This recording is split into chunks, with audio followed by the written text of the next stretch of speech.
And I'm checking on the stream. Looks like it's up and running now. All right. So there is that.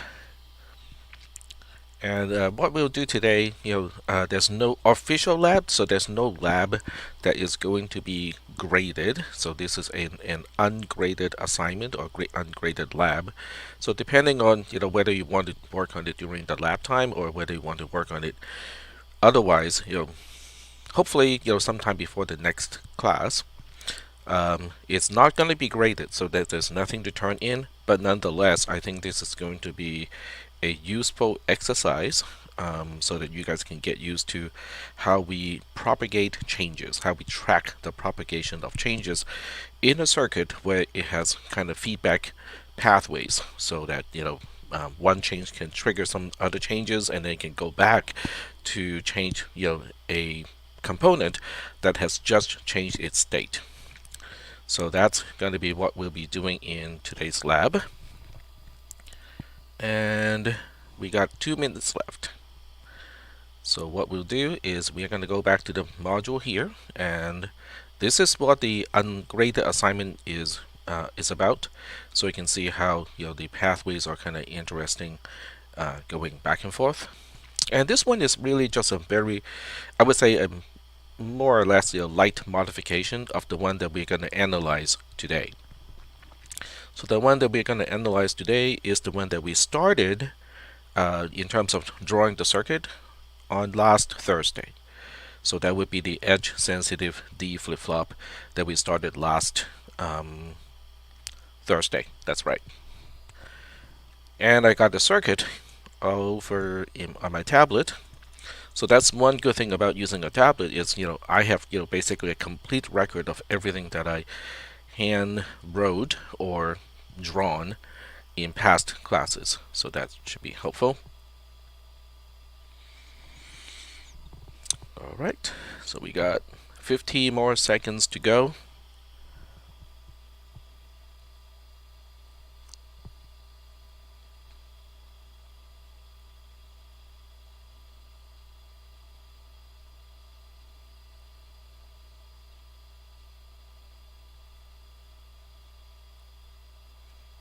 And I do have to say one thing. Looking at the assignment that were turned in, there was one that was particularly interesting. The program does not compile.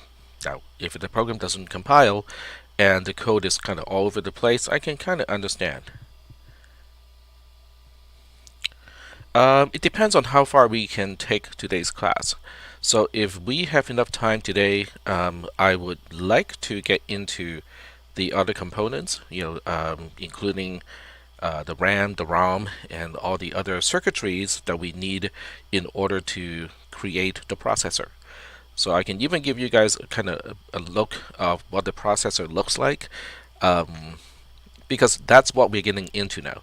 We're right at about the middle of the semester, and I said, from week 1 that we'll start to actually work with the processor about midway through the semester. So we are kind of right on time on that one too. All right, the time has we are at 9 a.m. so we're gonna get started.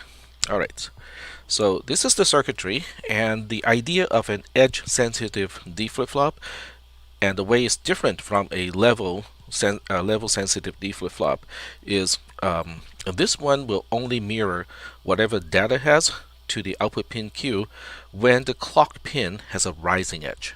So when we say a rising edge, it means a transition from 0 to 1.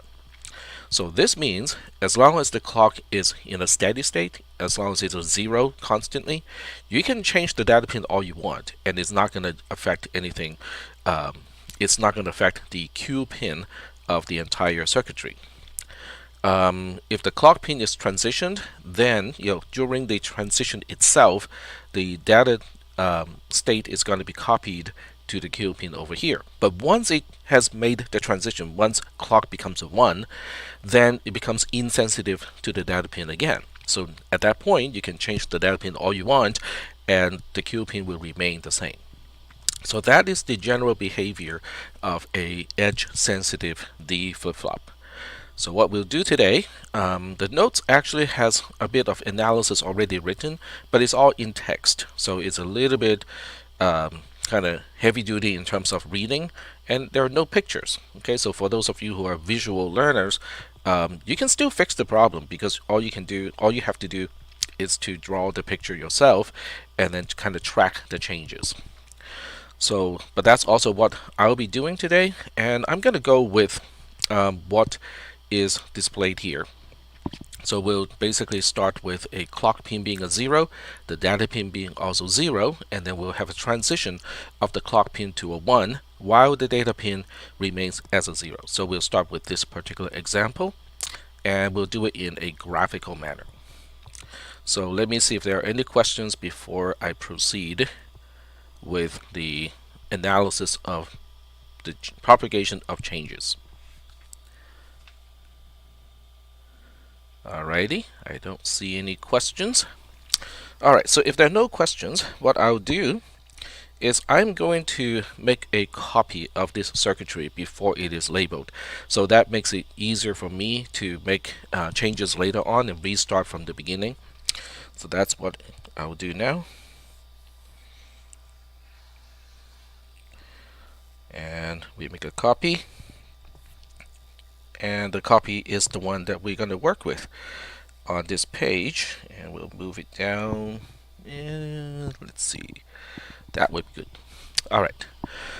So now what we're going to do is to do exactly what I said earlier, which is to start with 0 for the clock and 0 for the data, and that will be the quote-unquote initial change, because we don't know what the state of anything is prior to this. So we're going to say, okay, so what if clock is a 0 and data is also a 0? Okay. So the very first thing we do is to say, okay, let's just look up the nodes. Okay, now if you remember the terminology, a node is referring to a conductor basically in reality. So when a particular pin is changed, everything that is connected to the same conductor will change instantaneously. Now I do know that there's a propagational delay when it comes to how one end of a conductor changes and to the time that the other end of the conductor changes, and that is not the speed of light either. It's actually slower than the speed of light, but it is negligible for whatever we are doing here. So we'll just go like, okay, that's not too bad of a deal. We'll just call that instantaneous. So now we can say as a result of these two pins being zeros, we are going to say, all right, so n1 dot in bracket 1, which is referring to the second pin of N1.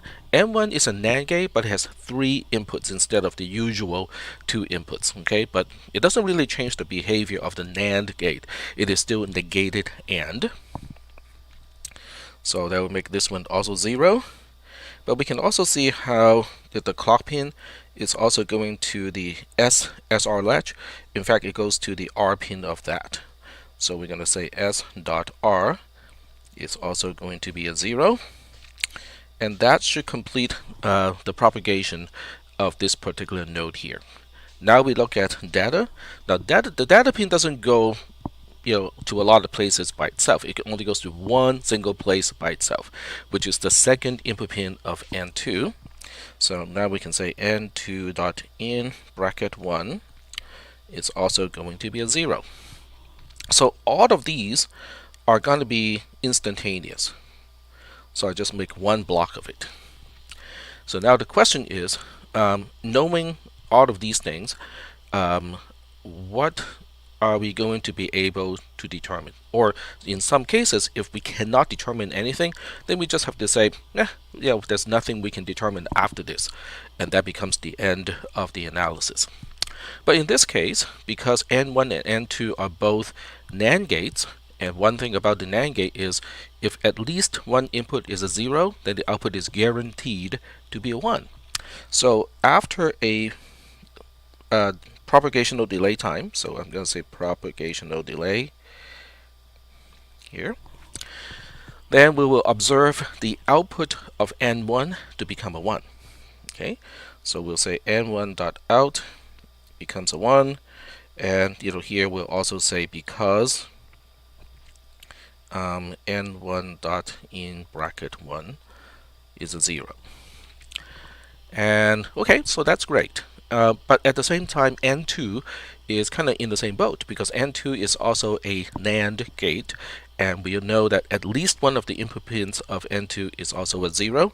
So that means N2.out is also going to be a 1, and this time it is because N2.in bracket 1 is a 0, and because it's a NAND gate, if at least one input pin is a 0, the output is guaranteed to be a 1. Alright, so now that we know what N1 is outputting and what N2 is outputting, then we can also label the pins that N1 out is connected to and also what N2 out is connected to, and say that, oh, by the way, all of those input pins are also going to be 1s. So now we first look at N1, and we can see that N1 goes to the first input pin of N2. So now we can say N2 dot in bracket 0 is a 1. That's just because it is connected by a conductor to the output of N1. And we'll track the other side, and now we can see the SR latch called C is also going to have its input R being a 1. Okay, so we can C dot R equals to a 1. And then I think that should conclude the analysis of the output of N1. Now we look at the output of N2. It goes into the third input of N1. So now we can say N1 dot in bracket 2 is a 1. And it also connects to the S pin of the SR latch called S. So now we can say S dot S is also going to be a 1. So now this becomes a block, okay? So because everything that got changed because of a conductor instead of a gate, they got changed basically instantaneously. So this is this is one single step.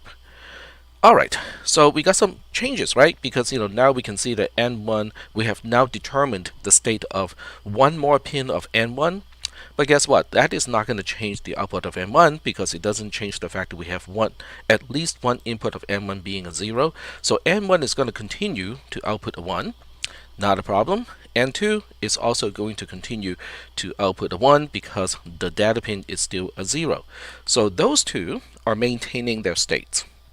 So I'm going to bring it up here, and we'll say N1.out remains a 1. N2.out remains a 1.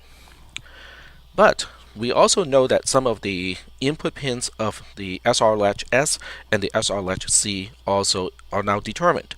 So we want to see if we can actually determine anything from that. So let me highlight which one we are talking about here.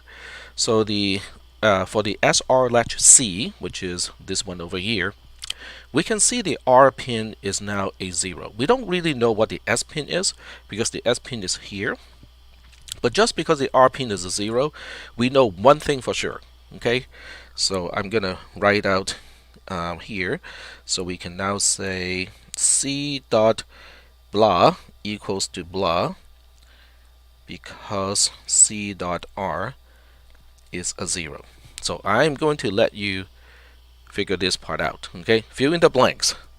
What blank are we dealing with here? What blank are we dealing with here? I'm going to put underlines here so you know where the blanks are. And this is going to be a slight delay too, so we have another propagational delay before these changes occur. All right, so now I'm looking at the text channel and see if you guys can tell me what about the SR latch C is going to change. And it really has to do with how an SR latch is. That we don't know for certain. That we don't know for certain because if the S pin is also a 0, then the Q pin can be, let me see. No, it's not about the delay. It is about, when the R pin is a 0, we can only guarantee one thing. Oh, okay. So the coffee has not taken into effect yet. Yeah, I got my coffee about an hour ago, so I think my caffeine absorption is probably at its optimal point at this point. Okay, so come on, people. Okay, let me draw an SR latch again. So this is an SR latch. This is the S pin. This is the R pin. And this is the Q pin. And this is the NQ pin. This goes back to here. And then this goes to here. Alright, so if the R pin is a 0, what is it guaranteeing?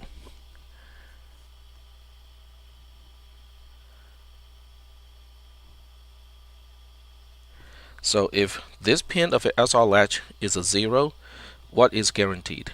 Yes, NQ is the one that is guaranteed to be a 1, but we cannot quite determine whether whether Q itself is going to be a 1 or not, or 0. That part is uncertain. So we'll say, yep, so it is correct. NQ is going to be a 1 because of that. But we cannot say for certain what is the state of Q at this point. It can be 0, but it can also be a 1 because it depends on whether the S pin is a 0 or not. Okay? Alright, so what else can we determine? We also see that S.S is a 1. Okay, so when S.S is a 1, which is this pin here, we really can't tell anything. We cannot really say anything about Q or NQ. Well, we can say one thing. We can say, these two will be opposites. That's the only thing we can guarantee is Q and NQ are different. One is going to be 0, the other one is a 1, but we don't know which one is which one, which means it's basically the same thing as saying we don't know anything. All right? So that means we cannot say anything about that at this point. So this basically here ends this particular transition block, but because we know C.NQ is going to be a 1, it doesn't say anything about Q either, right? And this is a dead end because now at this point we can no longer, there's no more analysis of change to propagate because at this point everything out of the components, out of S and out of C, are unknown where it matters, because you can see C.NQ doesn't even connect to anything, right? So there's no propagation of change after this point. As far as S is concerned, we really don't know what is the state of NQ, so there's no change for us to propagate either. It remains unknown all this time. So this concludes the change that we have that we are working out when we first start the whole thing, where the clock is 0 and data is 0. So let me just pause and see if there are any questions about the analysis that we have done up to this point. Okay, so we got a few questions here. Alexander asked, if n1.out is a 1, why is c.r a 0? Because I made a mistake.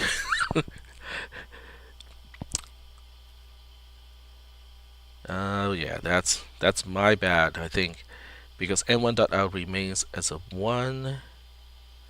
We got no changes. Oh wait, hold on a second.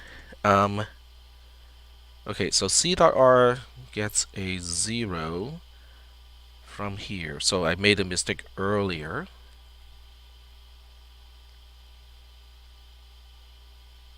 Yep, I think I made a mistake. Let me just double check. It's gotta be a mistake, right? Yep, okay. Alexander is absolutely correct. I made a mistake when I wrote it here. So we have to roll back all the things that we did because I made a mistake earlier. And I cannot think of any reason why I make that mistake, which bothers me more than anything else. It doesn't bother me that I made a mistake. It bothers me even more when I cannot figure out why I made that mistake. Is it a careless mistake, or is it because I just worked out the problem incorrectly? That bothers me. You have extra coffee. Yeah, I wish you can transmit coffee over the internet. That would be great.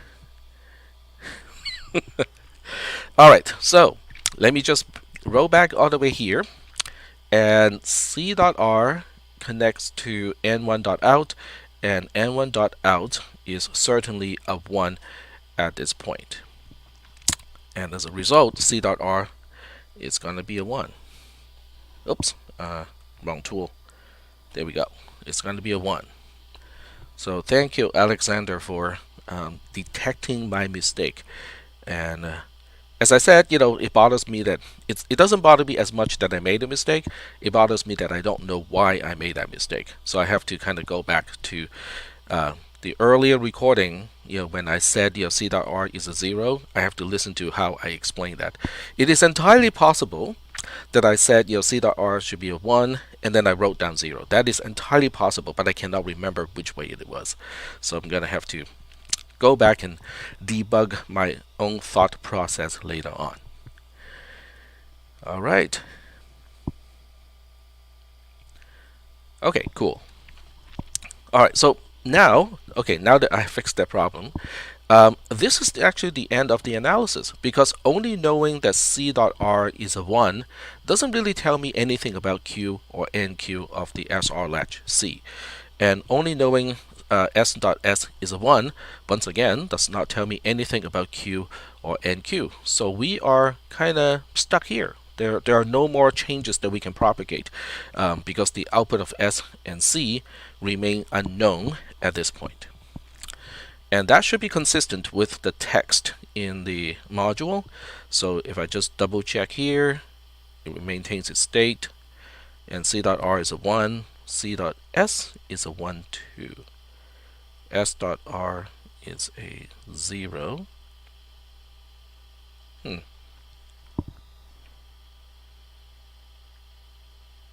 That doesn't make sense. Huh. Oh, right. Okay, so S.R is a 0, not C.R. Okay, there we go. Okay, so I forgot that this pin here goes all the way here. So it is S.R being a 0 that is causing the output of S to be changed. There we go. Okay, so I was tracking the wrong SR latch. So I was partially right and partially, well, okay, let's just call me wrong. Because right here, I forgot to track down, S.R being a, because S.R is a 0. We know, at this point, something is going to change. So let me roll back the entire thing.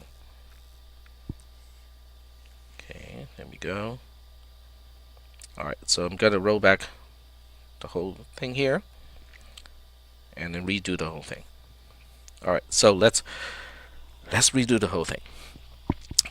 So at this point, the three things that got a change of the input would be N1, N2, and S. So we want to see, whether we can determine anything with N1.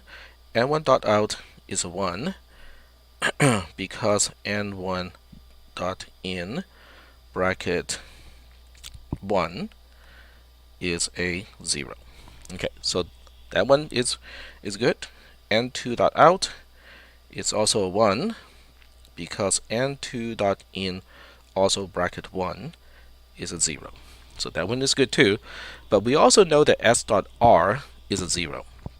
So because of that, S.NQ is going to be a 1 because S.R is a 0.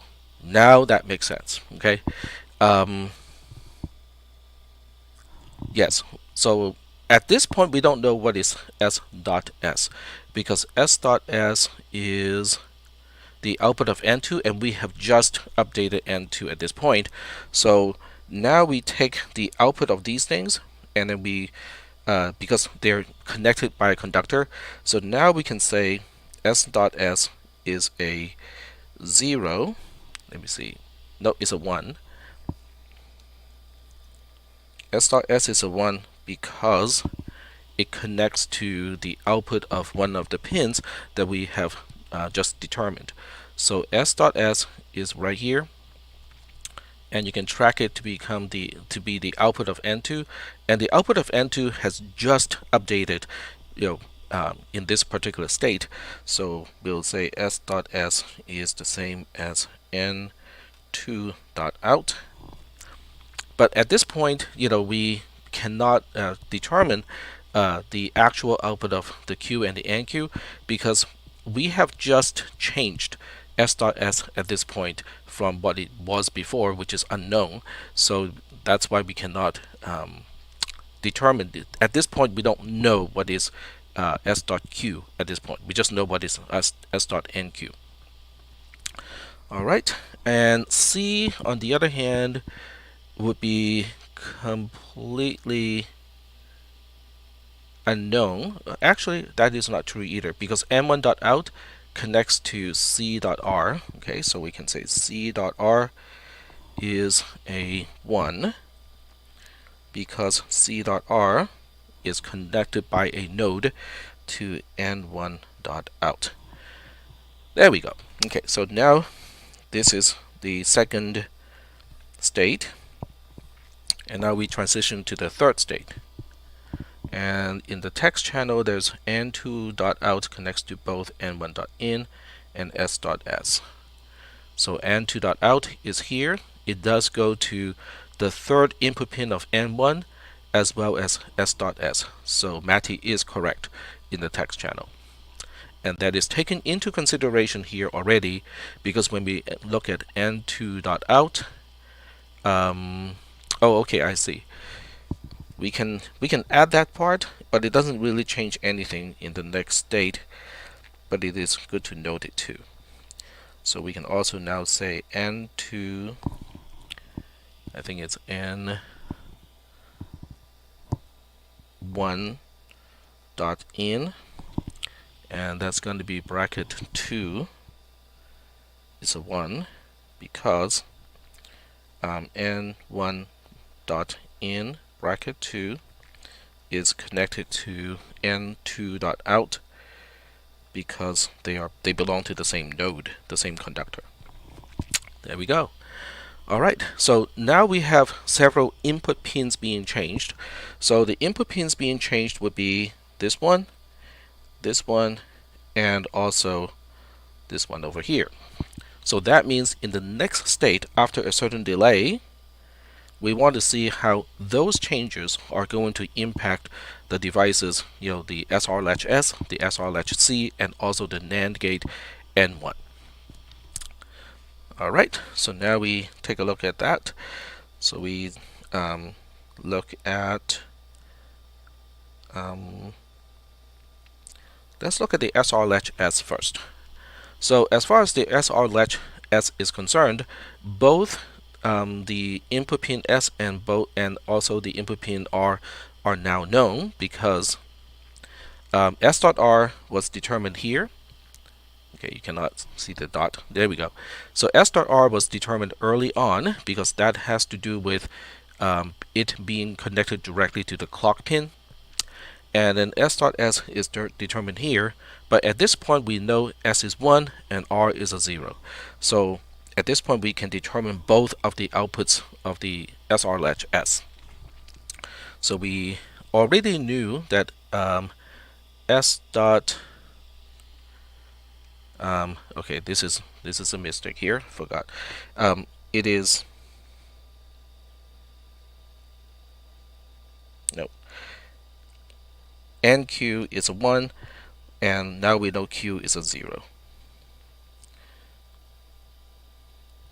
Because S dot S, which is here, is a 1, and S dot R, which is here, is a 0. There we go. So that is the change. S dot NQ is still the same as before, which is a 1, but s dot q is now determined to be a 1, to be a 0, sorry. So this is new to us. So this is a change. And now we need to know where it is connected to. Fortunately, in this case, s dot q does not connect to anything. When we determine s dot nq, I also forgot to update c.s because that is where it is connected to. So I forgot that too. And you can see how this is a little bit on the tedious side. You kind of have to track all of those things. It's easier to do it in the picture, but if I did it in the picture, I wouldn't be able to easily reuse the picture for the next phase. So that's why I did not use the picture itself.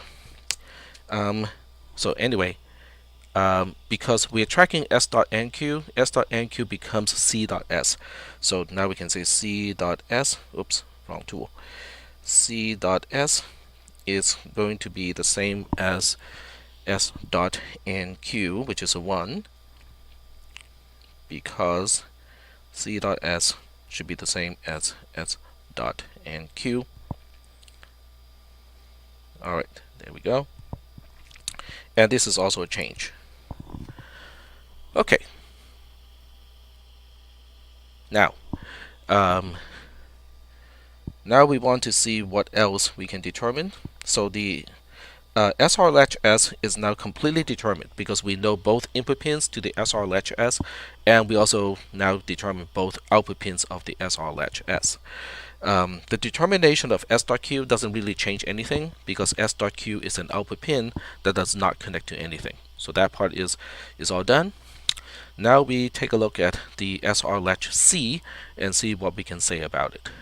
We know R is a 1 from here. We also know S is also a 1 from here. So all we can say about the SR latch C is C maintains its output. And that's all we can say. We don't know what the output is. We don't know what is Q. We don't know what is NQ. We just know that it is maintained because both inputs of C, both S and R, are 1s. So that concludes the analysis of R. Now we look at N1. And we say N1.out is a 1 because one of the input pins is a 0. So we know the middle pin, or the second pin, N1 dot in bracket 1 is a 0, but that's a maintained state. It is not a change, and as a result, we are not we don't have any further changes to propagate at this point. Alright, so we got Colton asking a question. So when placing a circuit at node, the first argument is what's being placed, and every adjacent argument is connected to the first argument. It's basically all the arguments are connected together. When we look at the text description of a circuitry, these are all connected. It doesn't really matter what the first one or the second one. We can reorder, I should say. We can reorder all of these things, and they still mean exactly the same thing because the ordering does not matter. It's just that all of these pins are logically connected by a conductor. So hopefully that answers Colton's question. And then Richard said, yes, that is correct. But it is still going to maintain the state because N1 dot in bracket 1 is still a 0, so it is still maintaining the state. But yes, we should also include it, because one of the input pins did change for N1. In other words, I'm out of space here, so I'm just going to append one more here.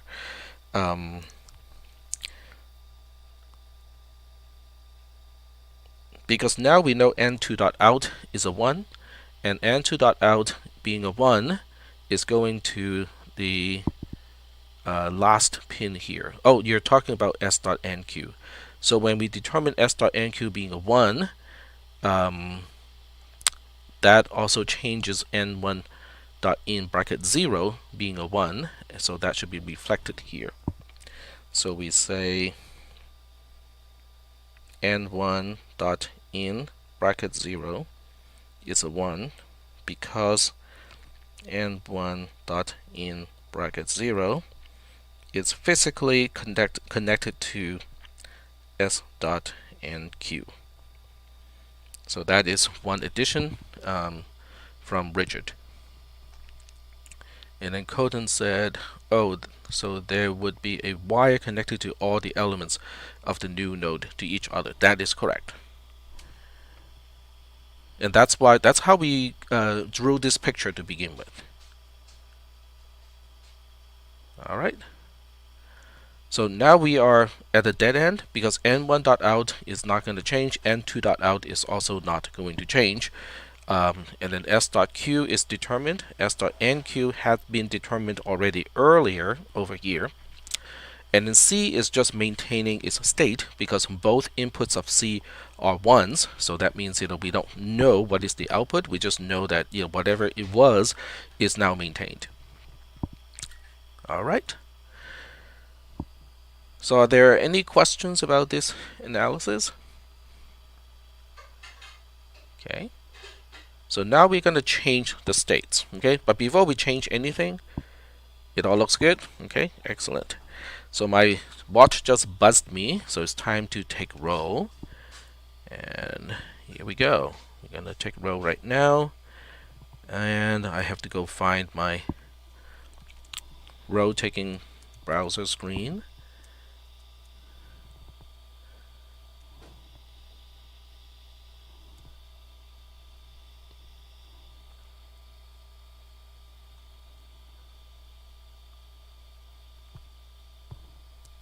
It is nowhere to be found. Alright, so where is it? I'm just going through all the windows. Nope.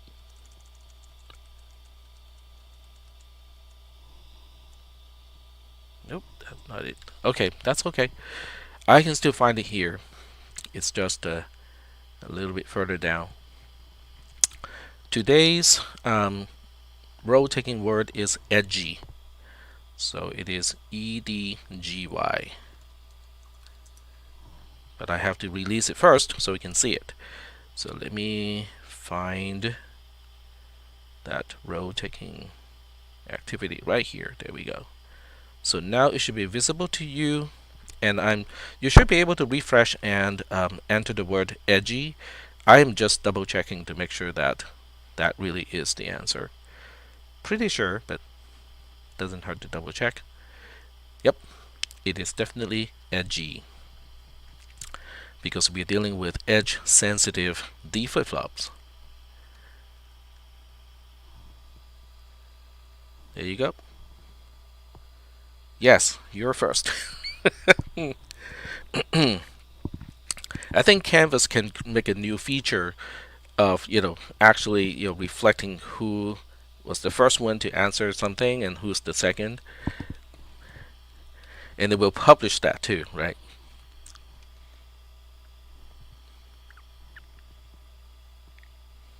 Yeah, exactly.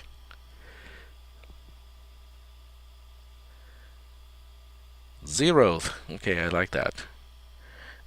I like in Kung Fu Panda how Sifu said to Po the first time he went through the training facilities, and Sifu said, now there's a level 0.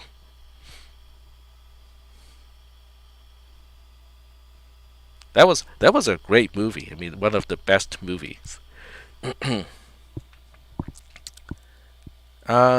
Today's lab is really just a ungraded lab today, so yes, I agree.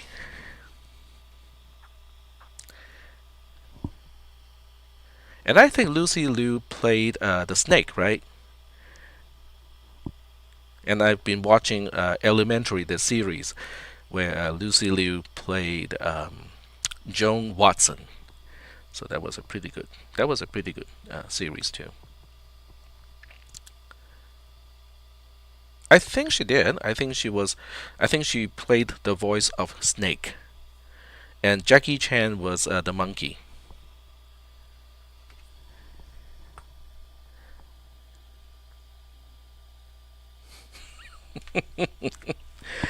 Alright, so now we're going to go back to the analysis.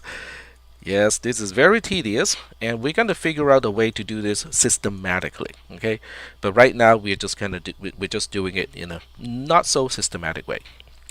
All right, so the first thing we need to do is to summarize everything. Okay, at the end of the propagation of the changes, only because we know clock is a 0 and data is a 0, everything else being unknown prior to this, now we come to the conclusion of the following. So it's easy to label, in the picture. So I'm gonna do the labeling in the picture, but I will do so using a new layer. So this way I can erase the new layer without affecting the underlying layer. So I'm gonna add a new layer, and that is the one that I'm changing with subsequent editing. Okay. So what we know at this point is, now this one being a 0 is pretty easy. This one being a 0 is pretty easy because they are both nodes connected directly to the input pins. So when we change the state of the input pin, this entire node is going to change to 0. So that part is pretty easy. We know the output of N1 is a 1. We know the output of N2 is also going to be a 1. That was determined pretty early on, and all the later changes did not really impact N1 outputting a 1 or N2 outputting a 1, because all it takes is one of the input pins being a 0, and because clock and data remains 0 during this time, N1 and N2 will always be outputting a 1 for this analysis. What we also determine is the entire state of the SR latch S. So for the entire output of the SR latch S, we know Q is a 0, which is not really consequential because it doesn't connect to anything. But we also know that S.NQ is a 1. And as a result, we know, for C, both inputs are 1 and 1s. We don't need to label anything else because we already know C.S is a 1. We also know that C.R is also a 1. So now we have labeled everything. And if I need to label the output of C.Q, we'll just put a question mark here because we really don't know. We just know that it is maintained, from before. So are we doing good with this picture?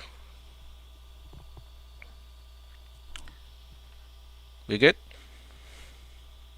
All right. So then we're going to change just one pin, okay? And I'm just thinking, how to do this.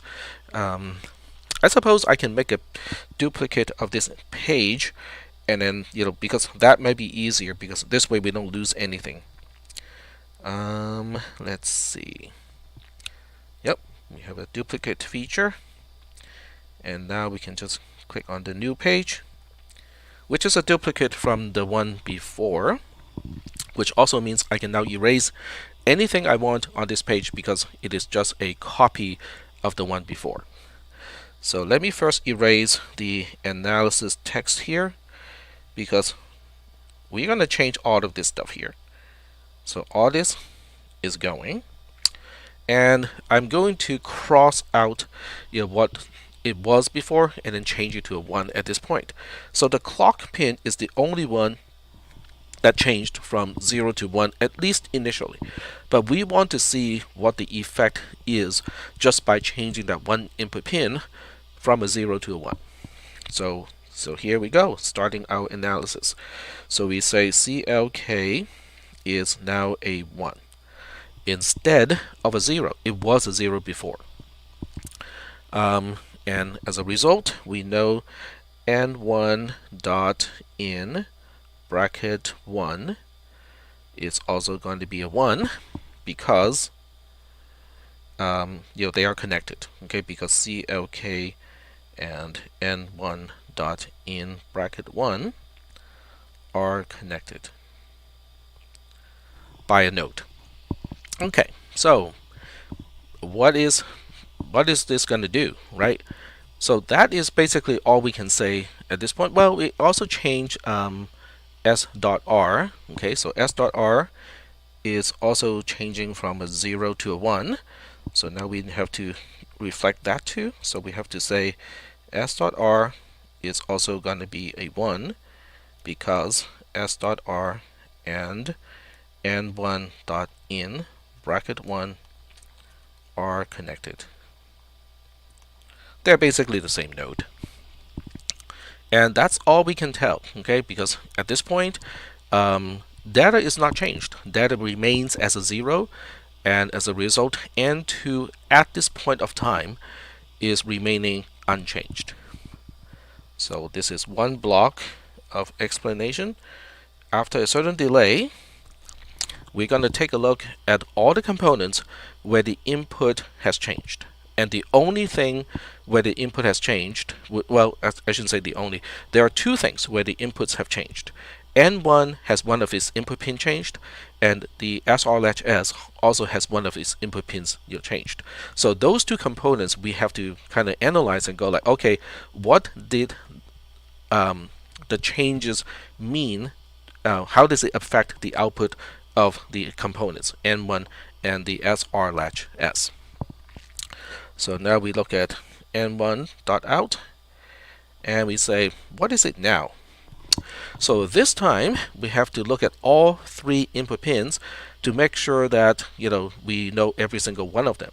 Now if we know at least one of them is a 0, that makes a very easy analysis. On the other hand, if we cannot confirm any single one is a 0, then we have to look at all of them, okay, to try to see if we can even tell what the current state is. So we look at the first input pin of N1, and we can see it is still having a state of 1. We look at the second input pin of N1, which is connected directly to clock, which is now a 1. So now we have two 1s already. And then we look at the third pin of N1, and then we track it down, and it is also a 1. So at this particular instant of time, N1.out is going to be a 0. Because all inputs are 1s. So this is important, okay? Because this is we now know that the output of N1 is a 0 because at this instant of time, all of its inputs are 1s. Are we doing okay with this?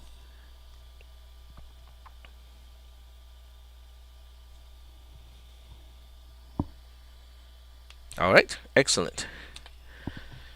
So N1 is not the only component that has its input changed. Now, because of N1 out being changed, we are also going to change some of the other things. So we're going to update the picture. This one is now going to be a 0. And that in return is going to change a few things. So we are going to track down this node here, and we will find out that N2 is one of the input pin of N2 is going to be changed. And then we'll say as a result, okay, n2 dot in bracket 0 it's also going to be a 0. And then we track it down to the other side too, which is over here. So c.r is now a 0. And then c.r is also a 0. And I'm just going to quickly summarize and explain they belong to the same node. n1.out, n2.in bracket 0, and c.r, they're all the same node. And as a result, when n1.out changes, the other pins connected to the same node would also change at the same time. Okay, that's fine. What else? What else do we know? Well, we know from before the SR latch is also having one of its input pin changed because S.R used to be a 0 and now it is 1. So that is a change that we have to analyze and say, okay, does that change anything, right? So now we look at the SR latch S, and SR latch S.S is still a 1, and then S.R is now a 1 as well. So it's both 1s, which means the output of the SR latch S is going to be maintained. So we will basically say S.Q, S.NQ, they are both maintained because s dot r equals 1 and s dot s also equals to 1. Are we good so far? So as far as the output of the SR latch is concerned, this is now a dead end because there's no change, even though the input pin S dot R is changed. It doesn't really change the output of the SR latch because it went from the state where it says, hey, we need to reset, okay? That's what the R pin being a 0 means, to both input pins being a 1, which means, oh, we'll just maintain whatever the state I was in earlier.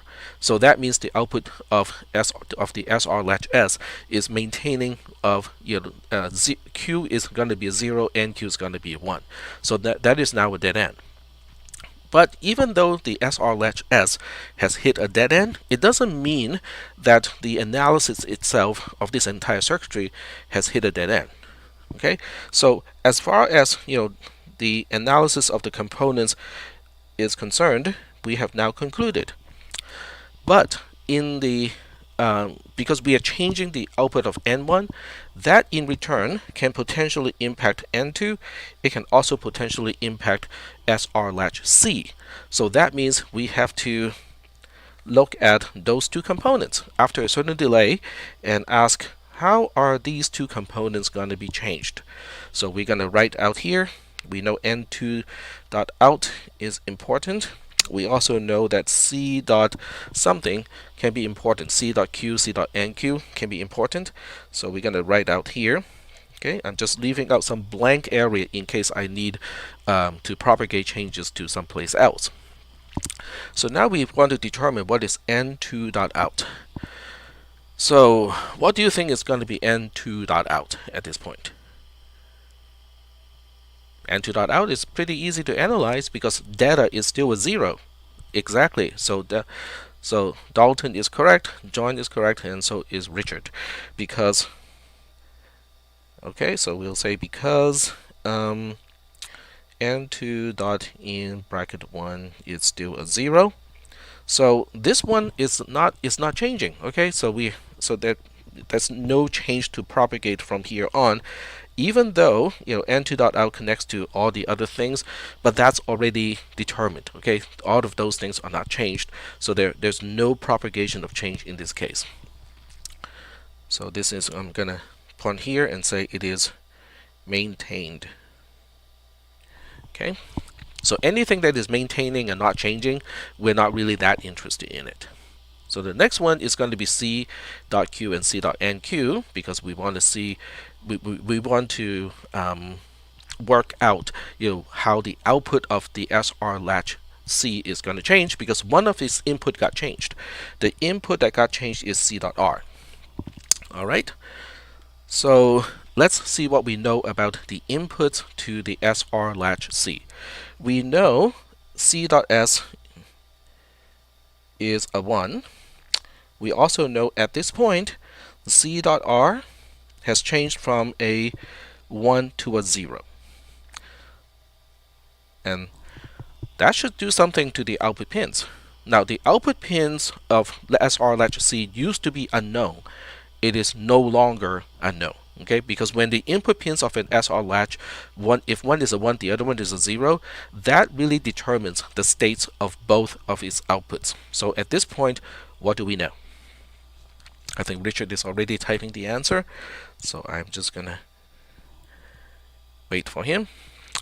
So C.q is a 1. That is not correct. C.q is going to be a 0, and then C.nq is going to be a 1. Because when the R pin is a 0, we are resetting an SR latch, and when we quote unquote reset an SR latch, then Q, which is the output of an SR latch, becomes a 0, and Q is kind of just a freebie, which is usually the opposite of Q. I should say usually, not always. That's okay, not a problem, Richard. I made even worse errors today, so you're good. All right, so that is a change. Okay, It's a change because it is no longer unknown here. It is now becoming a 0. Alright, so now we're going to have to say what change is it going to propagate any further? The answer is no, because C.Q is only going to an output pin. It is not going to an earlier component, so there's actually no feeding back, to change anything from earlier. And n.out is n2.out is still maintaining a 1, which also means it is not changing anything from earlier. So at this point, we have reached a point where we have propagated all the changes, and there's nothing else that we need to propagate any further at this point. Are we doing okay so far? All right. Cool.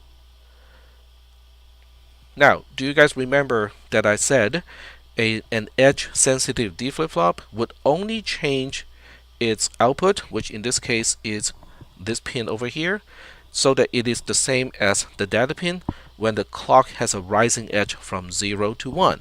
Any other time, it is not paying attention to the data pin. So I said that earlier, which also means at this point, if I change the data pin, it really should not have any influence on the output pin Q of the entire circuit. So we want to kind of double check that, right? Because we want to kind of test this theory and say, okay, does it actually work? So you can, instead of doing a full analysis, we'll do a quick analysis here. Okay, so I'm gonna change this pin from a 0 to a 1, and then we ask what's gonna happen, if that is the case. Well, fortunately at this point, the first input or the top input pin of N2, which is this one over here, and you track this one to where it came from, it's coming from N1, and the output of N1 is now a 0. So that means N2 is going to maintain an output of 1 regardless of what the data pin is. So you can now see why it is insensitive at this point to any changes of the data pin. It's because N1.out is now a 0, guaranteeing the output of N2 being a 1 regardless of what the data pin is. Oh, okay.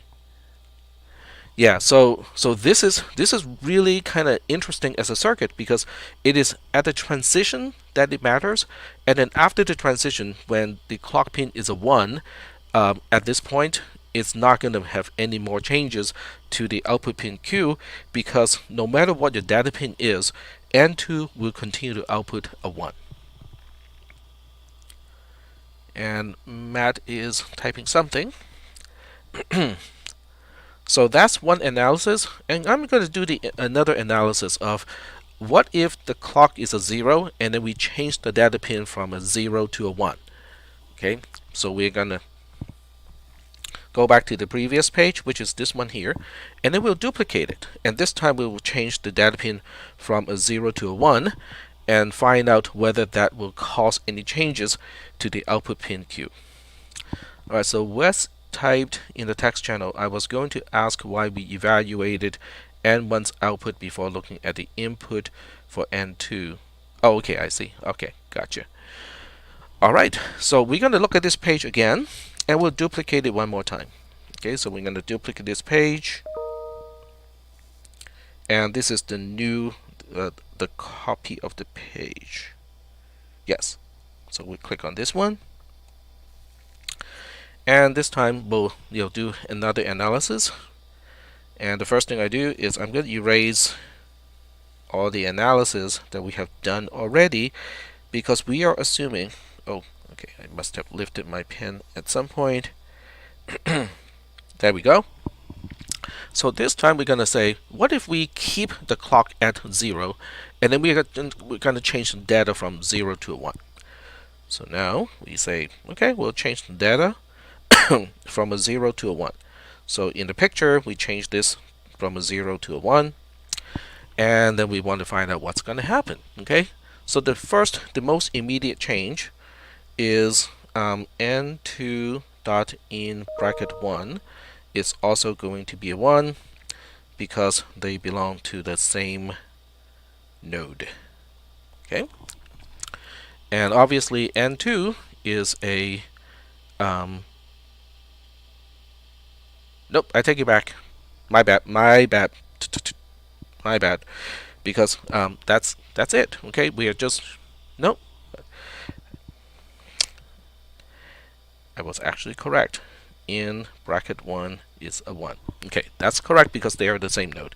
So my explanation was actually correct, and for some reason I thought it was wrong. All right, so now and that's it. That's all the changes that we can see from the data pin going from 0 to 1, at least at this point, because it takes time for N2 to respond to the changes of its input pins. So at this time, okay, we are done with the analysis. So it's going to take a delay in order for N2 to respond to the changes of its input pin, which is having N2.in bracket 1 changing from a 0 to a 1. So at this point, we have N1's output being a 1. We also have the data pin being a 1. So N2 is going to output a 0 at this point. So N2.out is now a 0 because N2.in bracket 0 and N2.in bracket 1, they're both 1s at this point.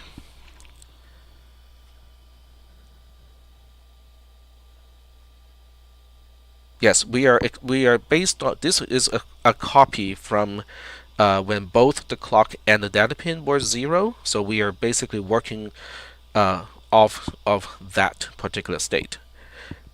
So now we look at the output of N2, which is here. It is no longer a 1. It is becoming a 0. How is that going to change the input of other components? So we're going to track down the components. One of the component is going to change its N1. So N1.in bracket 2 is now a 0 because we will do the because later on. And then what else? It's going to go here. So S.S is also going to be a 0. And the because is the same thing. All of these belong to the same node. So are we good so far? This 0 is going to reach the input, the third input of N1. It's also going to reach S.S, which is this pin over here. Alright, so as N1 is the next thing we need to analyze because one of its input pins got changed, and then SR-S is also another component that we have to analyze because one of its input pin also got changed. But as far as this particular moment is concerned, we are done, okay? Because we have one change here, and it just impacts some of the input pins to N1 and S. So now after a certain delay, now we have to look at N1 first, okay? So we are now asking, is N1 output going to change because of N1.in bracket 2 being changed from a 1 to a 0? The answer is no. N1 is going to continue to output a 1 because clock, which is connected directly to the second input pin of N1, is still a 0. So we're going to say N1.out is continuing to be a 1, unchanged. So when I use the word unchanged, it means I don't have to look at what N1.out is connecting to because N1.out has not changed. So whatever N1.out is connected to is also not changed, and therefore this is not a change that we have to propagate. It has no impact to other components.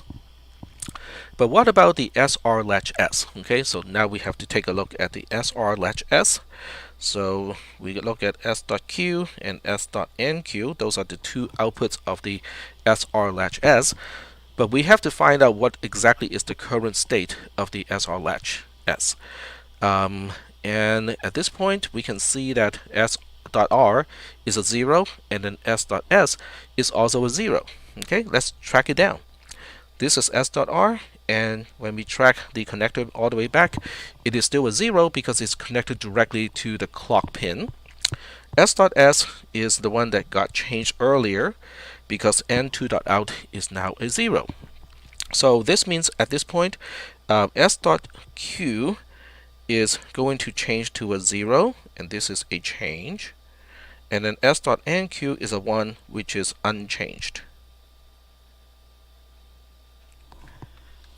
Is that okay? Does everybody understand why I labeled S.Q as changed, and then S.NQ is unchanged? Alright, so now we update the picture. This is now a 1. But guess what? This is also going to be a dead end because S.Q, even though it's an output pin, that output pin is not connected to the input of any of the components. So it can change all it wants, but it's not going to impact the state of anything else. So as a result, now we have hit basically a dead end, because the only thing that is changed is S.Q, but S.Q doesn't connect to any node, it doesn't connect to the input of any components. So now we have hit a dead end. Yes, a dead end means a steady state. There will be no further changes, at this point. And when I say no further changes, I'm not only referring to the output pin Q. Basically, you're just maintaining its current state of unknown, because this is, remember, we are unrolling the analysis all the way back to when we only had the clock and the data pin being zeros. So Q is still unknown at this point. It didn't get a specific value. But when we say that we are reaching a steady state, we're also implying that none of the internal components is going to change either, because it is entirely possible for one of the internal components to change, but without changing the actual output pin of the entire circuit. And at this point, nothing is going to change at this point.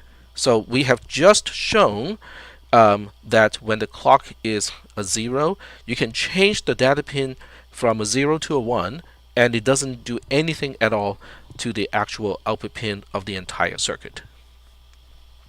So this is the kind of analysis that we are going to do with the ungraded assignment. Okay, it is ungraded because it's really kind of involved to grade something like this. So after you do it, we are gonna work this out a few times in the next class. Okay, so I'll give you the solution, going through the same process as what we did today, so that we can just kind of walk it through and find out what the circuitry is going to do. So getting back to the notes. So I analyzed when the data pin is a 0, and then we have a rising edge, which means the clock pin goes from 0 to 1, and then we have the opposite of the data pin being a 1, and then we have a rising edge, and then we also have the steady state insensitivity, which means as long as your clock pin is continuing to be one particular value, you can change the data pin and it's not going to do anything to the final SR latch, which is C, and so on. So that's something that you might want to go through by yourself, but since the solution is already stated here, it's pretty easy to check your answer. So section 6 talks about a combination of section 4 and section 5. So it has a clock pin, it also has an enable pin. So it's kind of like a hybrid, a combination of a level sensitive D flip-flop and an edge sensitive D flip-flop. So level sensitive is also called gated, okay, because the EN, the enable pin, serves kind of like a gate. Is the gate open or is the gate closed? And then the clock is what is actually, it controls the timing of whether the D flip-flop should update or not. And then the gate is basically saying, whether it is enabled to be updated or not. So with section 6, okay, you have to do some analysis. So I'm going to give you a few transitions in order for you to analyze, as an exercise. I'm going back to my tablet, but I have to get to an empty page so I can give you what I want you to do. Alright, so we're going to show the circuit on one side, and this time I don't even bother to describe it as text because I think the previous few examples are enough to kind of make the point of we can actually represent a circuit without using a picture. And sometimes being able to represent a circuit using text is actually helpful because that way you can actually generate a circuitry using program code instead of doing it by hand. And that is the reason why I introduced the concept of representing a circuit using text instead of using a diagram. So in this particular diagram, we have three SR latches. We have SR1, SR2, and SRC. So there are three SR latches, and then we have two AND gates. So A1 and A2 are not NAND gates. Yes, I just used double negation because when I said it is not a NAND gate, it means they are just regular AND gates, okay? Because they don't have a little bubble at the output. So what I want you to do to analyze this is to start with the state of the clock being a 0, the EN is a 0, and then the data pin is a 1. Okay, so start with this as the initial state. And then I want you to make a transition to CLK being a 1, EN being a 0, data being continued to be a 1. And you should not observe any change to the output pin Q of the overall circuit in this case because the enable is a 0.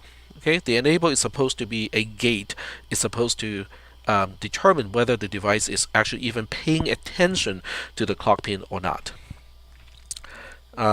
And then from here, we want to turn on the enable. So have clock being a 1, enable being a 1, data being a 1 in this case. And then we'll turn the clock pin back to a 0. So clock is a 0, enable continuing to be a 1, and data continuing to be a 1. And then finally, we have the clock pin being a 1 again, EN being a 1, and then data being a 1. So I want you to kind of go through this exercise, okay? Look at how the changes are going to propagate, how the components are going to be updated, and then how the changes are going to be propagated. The one time when Q is actually determined to go from whatever unknown state it is in. Okay, when I say Q, I'm talking about the output pin Q, which is this one over here. So the only time this pin should change from unknown to a 1 is when we have this transition. So at this point, it should still be unknown, and then shortly after the clock pin goes from 0 to 1, after a few propagational delay, the output pin Q of the overall circuit should become the data pin. Now, if you guys are looking at this and go like, oh, this is way too easy, okay, then you can repeat the same exercise, but with the data pin being 0 for all of these phases. That's kind of one exercise you can do to kind of change it a little bit. But through this exercise, okay, you should see how the enable is important, because if the enable is a 0, the circuitry as a whole does not even pay attention to the clock nor the data pin. It would just maintain at the output Q the way it was before. It would just maintain the state. In order for the output to change, you need enable to be a 1, and then the clock to have a transition from 0 to a 1. So that is the ungraded lab/assignment that I want you guys to do. It doesn't count for any points because it's not going to be graded. Does it mean it is useless? I really should not waste my time to do it? I would say probably not, okay? Because I think going through this exercise will help reinforce, what you understand about, the tracking of the propagation of changes. And in the process, you might want to develop a structure for yourself. Okay, I'm going to use this particular method to keep track of things, and because you have to keep track of a few things. You have to keep track of what is changed, from this state, from what is changed, and what are changed because of connectivity, because of the nodes. And then you have to wait a propagational delay so that anything that has the inputs being changed will also need to be analyzed after the delay, so that you can understand, so that you can try to determine. Sometimes it's not possible, but you can try to determine what would be the output of the components where the input has just been changed a certain propagational delay earlier. So that's kind of what I want you to do. I'll be available during the lab time, so if anyone wants to kind of need any help to go through this process, okay, and have me to clarify the steps that I took to analyze the previous circuit, which is in section 5, I'll be more than happy to do that. Now that being said, you can also construct this circuit in Logisim and just play through these particular configurations of the input pins, because I'm only changing one input pin at a time. So that means you can just use the poke tool to change the state of the input pins, and you should be able to basically finish the entire sequence and see when the output pin Q is going to become a known state. However, that is not going to give you the analysis in some cases where the internal components got a state change, but it doesn't really impact the output. So Logisim is great when you're looking at the circuit as a whole. On the other hand, if you want to know how the changes propagate, Logisim is terrible for that purpose, because it doesn't reflect internal changes to the components. So that means Logisim is not the answer to deal with this kind of question. You kind of have to be able to do it manually too. All right, so I'm looking at the time. It is 10:13. So I'm going to take a step back, okay? Because when we look at these things, I'm just going back to the tablet here. This is a lot of pine needles, okay? We have just been playing in a bunch of pine needles. So now the question is, where's the pine tree? What does the pine tree look like? And how does it fit in the forest? So this is serving as the memory device for one single bit. 1 bit bit is a binary digit. Okay, so the idea is we have one more evolution of this. Okay, which is this one here. So this one is almost the same as the other one. You can see how we have A1, A2, we have SR1, SR2, and we also have SRC. But between SR1, SR2, and SRC, we have these two extra components here. One is an OR gate, where one of the input is negated, the other one is an AND gate. And these two are connected to what we call a reset pin. So the only thing that is added to the circuit here is the ability to reset the circuit. Now we are taking a step back. Okay, we're looking at the tree to find out. So how does this have anything to do with the von Neumann machine? Okay, because this is all within the context of the von Neumann machine. The von Neumann machine is based on memory, because we already use memory to store data. Von Neumann basically said we can also use memory to store instructions. So that way we don't have to change the wiring of a computer to change its behavior, to change the way it gets things done. So that's the forest, okay? Because when we look at a processor, when we look at a computer, it certainly has some components that can remember things, basically memory components. So when we look into the memory components, we go like, okay, we can store stuff. How do we store something? So we start with how we store a single bit.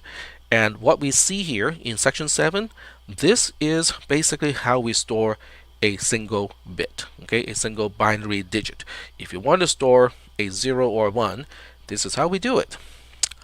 So that's the forest. Okay, we were still looking at the von Neumann architecture, but because the von Neumann architecture is uses memory, we want to understand how memory works.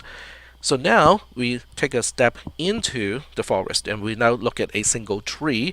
The single tree that we are looking at here is, how do we store a single bit? And the question now is, why do we have all of these bits here? Okay, what do they do?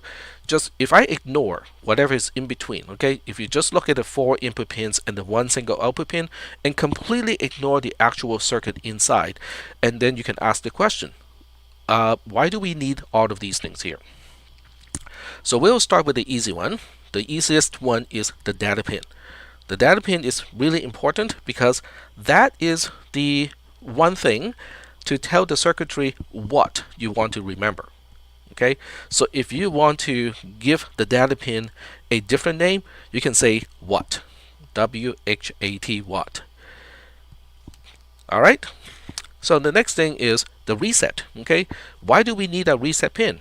Well, it's because without the reset pin, SRC, which is the final stage SR latch, is going to have an unknown state when you power up the computer, which basically translates to, when you turn on the computer, all the bits within the memory and also within what we call registers. I'll explain that either today or the next class. They're all filled with zeros and ones, and they're unknown. Okay, we have no idea what is the current state of all of those bits, which is not going to be good, right? Because we want the processor to have at least some known state so that we can say, okay, we know that we are starting execution from location 0, and so we can plan for that. Okay, so that's why we need a reset pin here so that we can start all the bits, or at least the ones that matters, with a known state. So if you want to label reset with a different word, I would use default. Okay, basically when you start up something, what is the initial state? What is the default state? That's what the reset pin is for. It is to return the SR latch to a known state. In this particular case, reset is going to reset the final stage SR latch to a state of 0. Okay, so now we have explained 2 of the 4 pins. These 2 are the obvious ones. So now the question is, why do we need both? A mechanism to update when we see a rising edge, and also a mechanism where if enable is a 0, then we don't pay attention at all. Why do we need both? Okay, to answer that particular question, imagine that you're at a concert, okay, and an orchestra is playing. When an orchestra plays, okay, you have basically a whole bunch of musicians with a lot of different instruments arranged in different groups, okay, and they all need to coordinate in order for the music to sound good, right? Now, if you have never been to a concert with an orchestra, you can find some on YouTube, and you can basically see what it looks like. A whole lot of instruments, a whole lot of people playing the instruments. And how do they coordinate?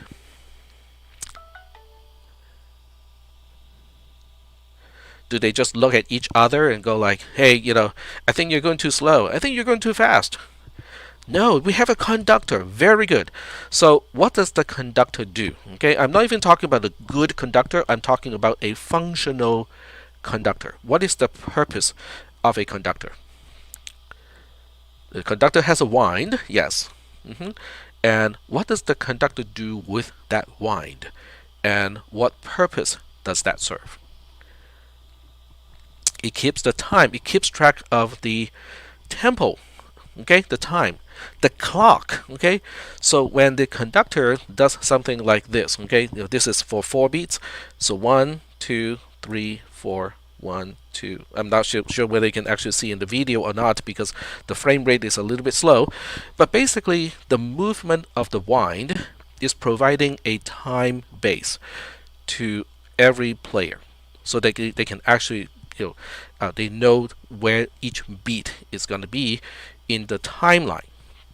Okay, and that is what clock is doing. Clock is basically just providing a timing mechanism.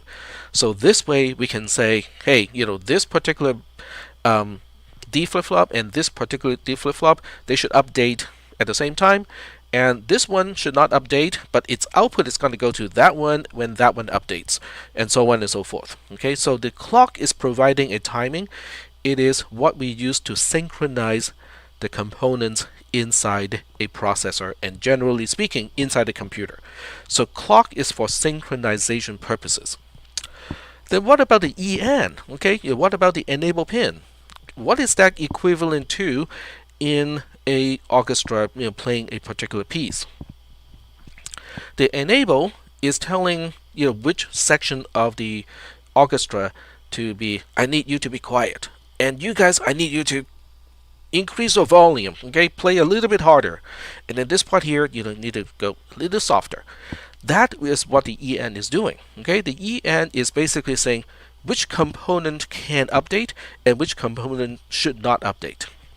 So the clock is going to be periodical. In other words, clock is not going to be, okay, we'll have a rising edge now, and then we'll stay without a rising edge for a while, and then we have two rising edges, and so on.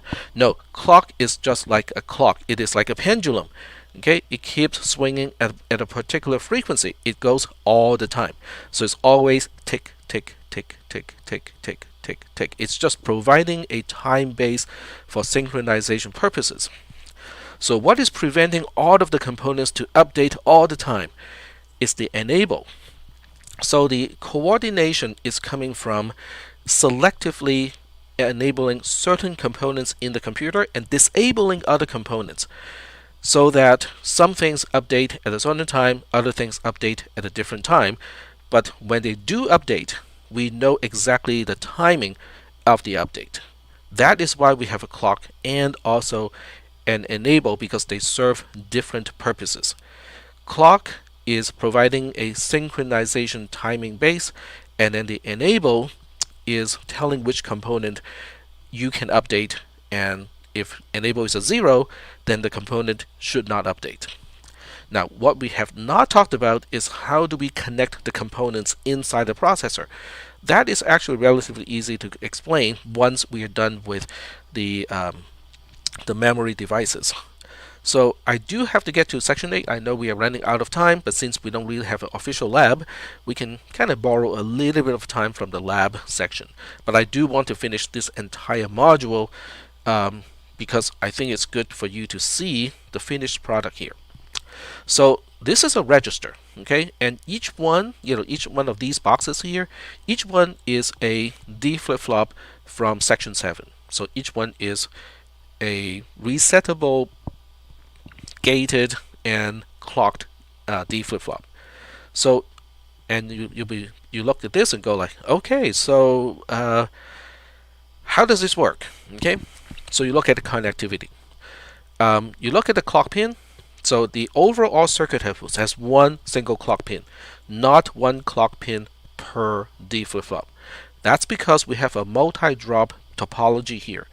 This one single clock input pin is multi-dropped into all of these D flip-flops. In other words, they are all going to update at exactly the same moment. Okay, what about enable? Same thing. We have one single enable for all 8 of these D flip-flops. So we are enabling all of them, or we are disabling all of them, and all the time. And then reset is the same thing. So what is individual? The individual part is what bit each D flip-flop is handling, based on the input pin D, which is an 8-bit input pin. So this particular flip-flop here is only responsible for bit 0. This is for bit 1, bit 2, bit 3, bit 4, bit 5, bit 6, and bit 7. And then the output of the D flip-flops are also going through a merger, basically a reverse splitter, to the output pin. So when you look at the input pin D and you look at the output pin Q, they are basically a multi-bit pin that is split so that each bit go to a specific D flip-flop here. This is what we call a register. So a register is basically just a gang of multiple D flip-flops. They all update at the same time, they're all enabled at the same time, but we are just basically increasing the amount of data that we can store or that we can update at a time from one single bit to 8 bit at a time. That's all. Okay, so this is a multi-bit register. Basically, it is a D flip-flop, but it can handle multiple bits. And this is a really important concept because inside a processor, there's a whole bunch of registers, each one serving a potentially different purpose, but it is one of the most important components inside a processor. So, we got some questions. So this can store a byte in memory. This is a byte in quote unquote memory. So when we refer to the term memory, it can be memory as in memory. When you buy a computer, you say I need 16 gigs of memory, as in that memory. But this is also serving as what we call registers. Using exactly the term register here inside the processor.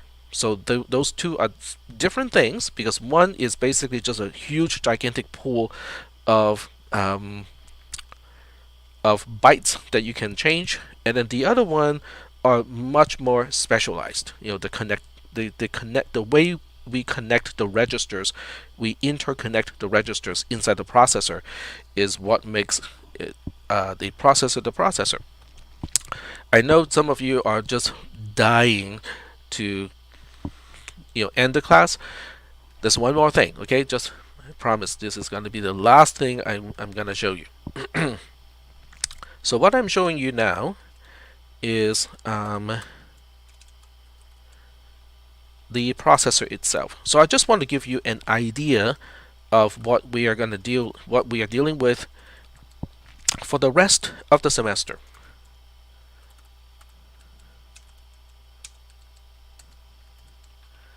There we go.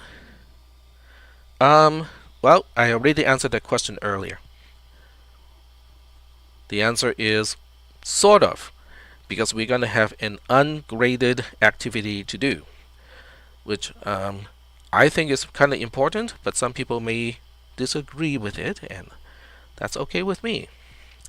Because after all, at the end of the semester, it is not my grade. So here's the processor, and the memory is.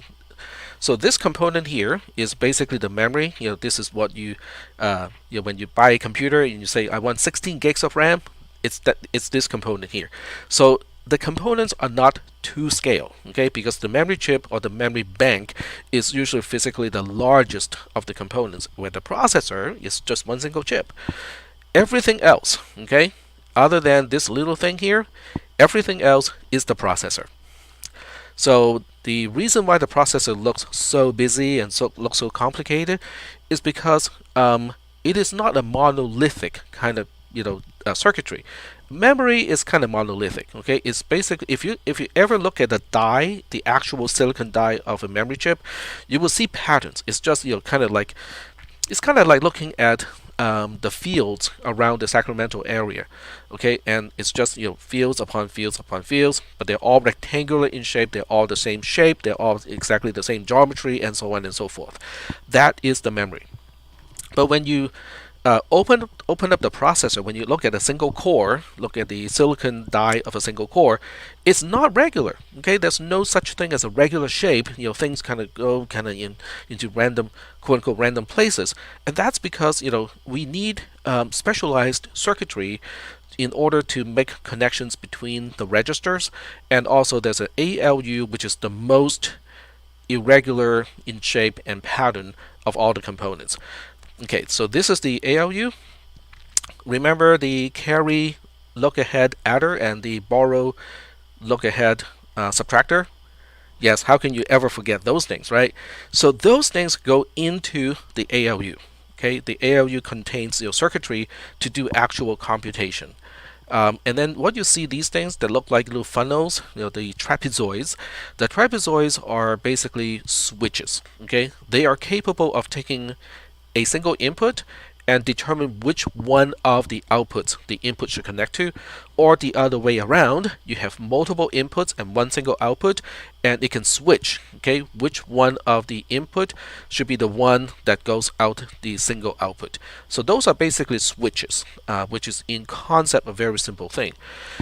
But this is it, okay? This is what we're going to do for the rest of this entire semester, is we are going to write assembly language code for this processor. Yep. So this is all we have for today. For your reading, if you have time to read ahead, let me go back to the class so I can show you what I would think it would be helpful to read ahead. It's in the same sequence. It is still in the sequence that I have put everything. So, all right. So we are here. We just finished with D flip-flop and other basic memory devices, which is a register. Okay, because all we want to do is to get to a register. So clock circuit is interesting. So go ahead and read it. But more importantly, before Thursday, if possible, I want you to go to the Logisim library reference to read up on ROM and also RAM. There's multiplexer and demultiplexer. We'll get to those too. So if you can read ahead of us, that'll be great. If you cannot find those, let me show you where to find them. You go to Help, you go to Library References. Once you get to Library References, you get to so the multiplexer and the demultiplexer belong to the plexer library. So we have multiplexer, which is this one, demultiplexer, which is this one. Decoder is useful too, but once you understand, a demultiplexer, it's pretty easy to understand that one. And then you go to memory library, and then you want to read up on RAM, which is here, and also ROM, which is here. Because I decided, why do I want to rewrite, the same kind of documentation when it is already included in Logisim? So that would be the kind of reading I would like you guys to do before Thursday, and also working on the ungraded assignment that I just gave you earlier today. You all have access to the processor already.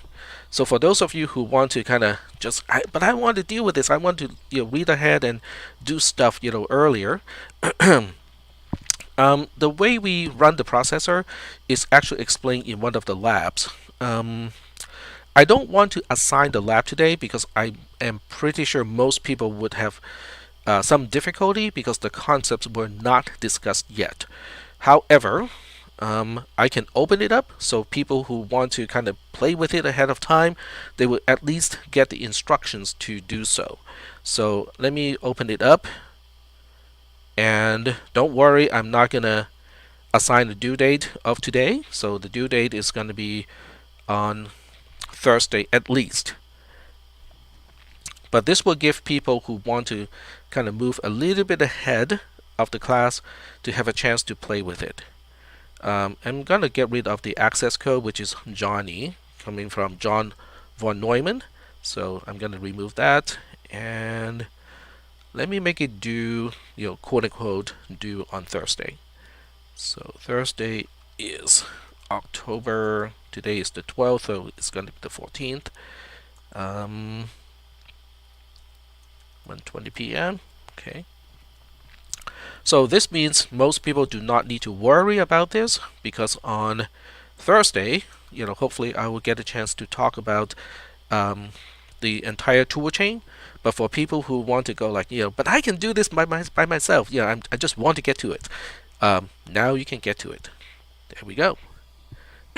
So the processor has always been accessible. It's just a question of what files do you need to download in order for Logisim to open it up, and the instructions are all in this lab, which is now open. It is not due today. Once again, for people who are worrying that do we have lab today? No, there's nothing to turn in today. There's activity that I would like you to do, but there's nothing to turn in today. This is hopefully, on Thursday I will have enough time to explain the concepts necessary in order for you to do the lab. So there we go. And I can guess, who is already, jumping on this one. But once again, nothing to turn in today except for the ungraded assignment to analyze the circuit in section 6 of the D flip-flop module. Alright, so unless there are additional questions that I need to answer, for the entire class, I think I can stop the screen share. I'm just waiting, making sure that that is the case. Oh, there's assembly code in C. Okay, so let me address those, okay, because I think those are good questions to address. Even if people have signed off already, they can at least listen to the audio. No, in this class, I'm going to turn all of you into organic compilers. I will teach you how to translate C code into the assembly code for this really kind of awkward processor. Oh, by the way, the processor architecture is called TTP. It stands for Tax Toy Processor. So that's why it's called TTP. So that should answer Vlad's question. And for those people who think, but I thought this class, is using the x86 architecture and those instructions, the answer is no. I'm not using the x86 architecture to teach this class. And Daria is asking, will we go over the solution to the positive exponent lab? Sure. Although most of you, from what I saw, from the downloads, I think most of you got the answer already. Sure. I mean, since we have time, why not?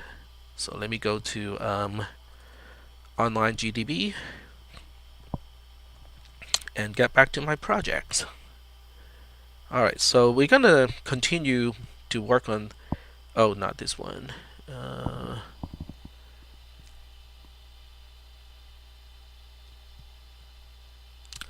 Let me go back to the one that I worked on last time, which is negative exponent. Because the positive exponent code can coexist with the negative exponent code. Oh, I got to tell you guys one thing too. It's kind of interesting. Quotes. I saw at least one submission that has an interesting issue. And the interesting issue that I saw was, instead of having uppercase N here, that submission has a lowercase n here. And everything else worked, okay? Everything else seemed to be correct. So I'm just going to encourage you guys to think about how that can happen.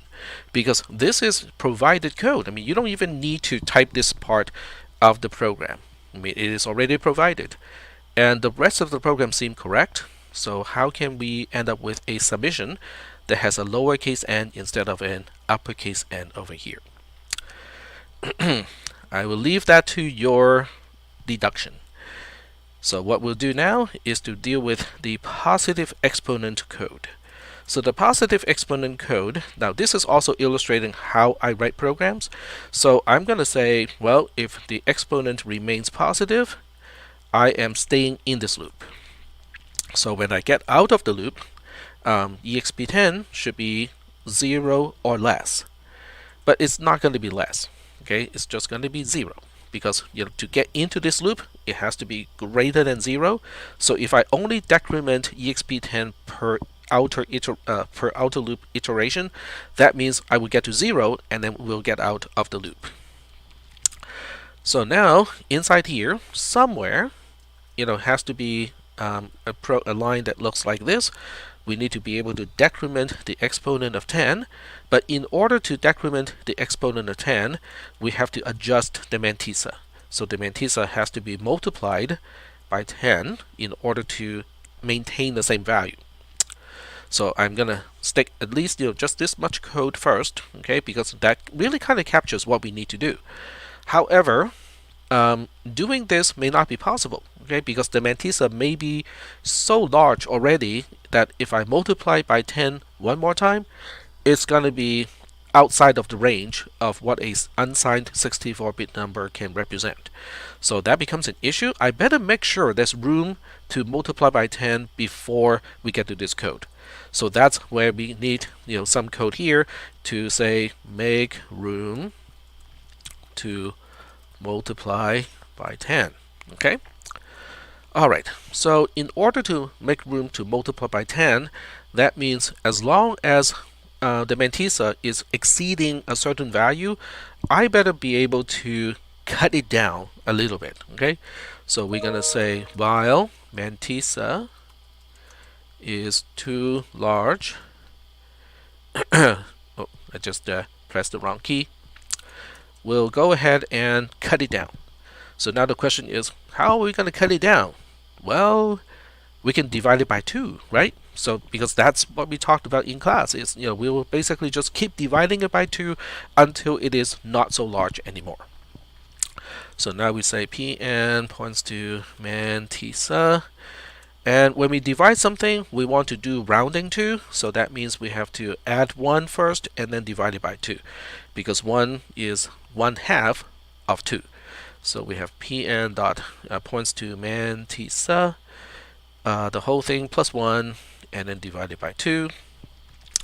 But when we divide the Mantissa by 2, we have to adjust the exponent of 2 so that the value being represented remains exactly the same.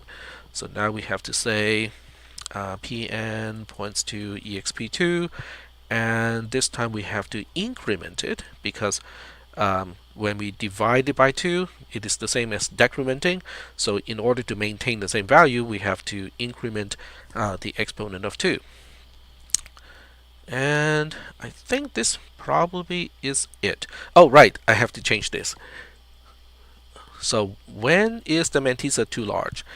I believe we actually talked about this. Is when okay, so we'll go ahead and use the original expression. So we say when the Mantissa times 10 is greater than uint 64 underscore max, then the Mantissa is too large. But this will never work. It's not going to work because when this amount is actually, when anything, there's nothing. Okay, I'll unroll what I just said. When anything, there's no such thing as greater than uint64 underscore max, because otherwise that wouldn't be called a max anymore, right? So this expression would never work. But we can divide both sides of the inequality by 10. So now we can say, hey, if I divide both sides by 10, then we are really just comparing the Mantissa to uint64 underscore max divided by 10, and that works. Okay, so there we go. And we keep chopping down Mantissa until it is less than or equal to uint64 underscore max divided by 10. Then we definitely have the room to multiply the Mantissa by 10, because even if I multiply by 10, it will still be less than or equal to uint64 underscore max. And this time I remember, because last time I adjusted the Mantissa, but I forgot to change the exponents. This time I remember to change the exponents. So let me save the file first. Okay, click save, and we'll give it a try. So we're gonna go to debug, and I have some syntax errors, and it's complaining on line 63. Alright, so too much JavaScript programming, because when I write JavaScript code, I don't use the semicolon. So that is that, and let's try again.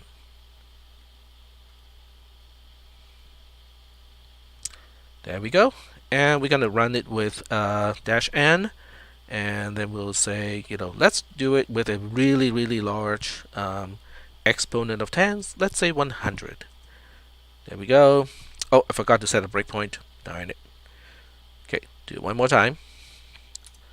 This is how I'm going to test your code. I'm just going to set a breakpoint at the end of the subroutine, so your program doesn't need to output anything at all, because I'm just going to set up a breakpoint, and at the breakpoint I am going to look at the structure that is pointed to by Pn, and that looks about right.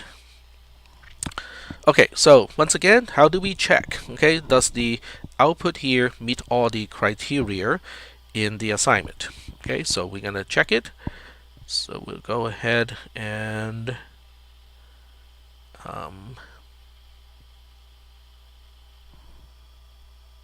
what was I about to do?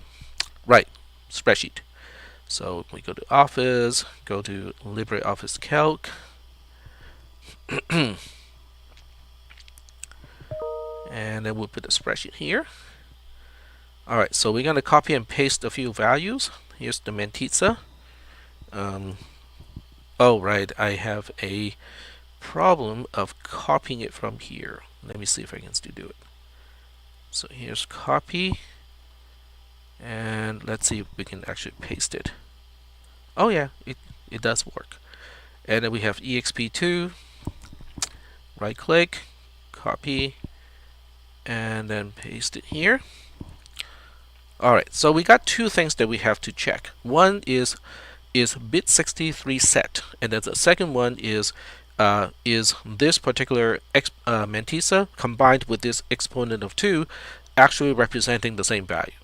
So we'll do one at a time. Okay, so we'll say take this Mantissa, multiply it by 2 to the power of exp2, and we end up with the same value, so that's good.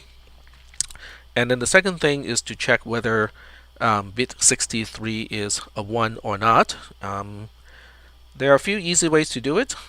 We can just go ahead and use log. So we're going to use log of A1. Okay.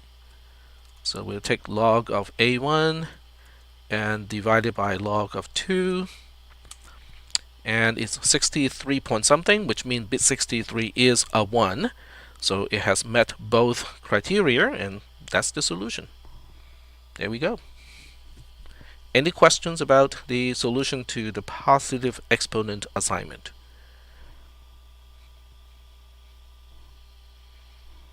No questions? All right.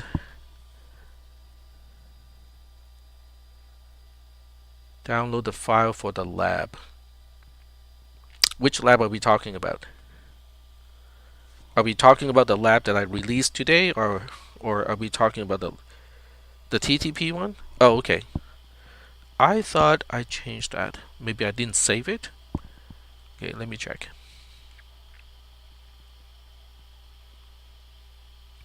Yeah, if it does ask you for the passcode, it's Johnny, Johnny. So try to copy and paste it and see if it works. But I thought I changed it, so it doesn't need the passcode anymore. Yeah, it doesn't. It should not need an access code. I unchecked it already.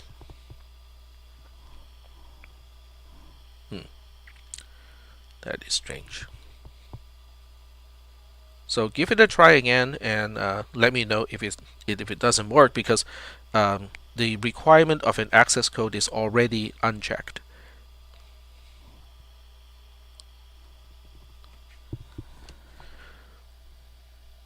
Okay, we got a few people typing, so I'm gonna wait a little bit before I terminate the screen share session. We don't have an access to the folder that we should download. Oh, you need to sign into apps.losreels.edu first. That's what you need to do. Just like with the exams, everything that I release through Google Drive requires that you sign in first to apps.losreels.edu. I'm gonna type in the text channel here.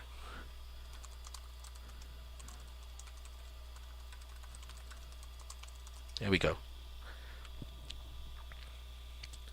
If that doesn't work, let me know, because that should fix the problem. Because it's being shared through a Google Drive that belongs to the district, and I really don't want to open it up for the entire world to access. Just in case Intel decides to steal my architecture.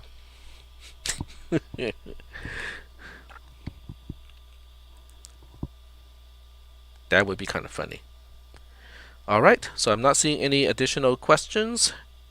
I'm gonna stop the screen share, but I'll still be online in case anyone has any questions. Okay, let me wait until Lal has finished typing. It still asks for the access code. Are we talking about the familiarizing with the TTP toolchain lab? because that really should not ask for a access code anymore. If it does ask for the access code, type Johnny, lowercase j, Johnny. Okay, let me give that a try. Yeah, it should not ask. Okay, let me do this because I can try it. I can pretend to be a student and then go to the lab.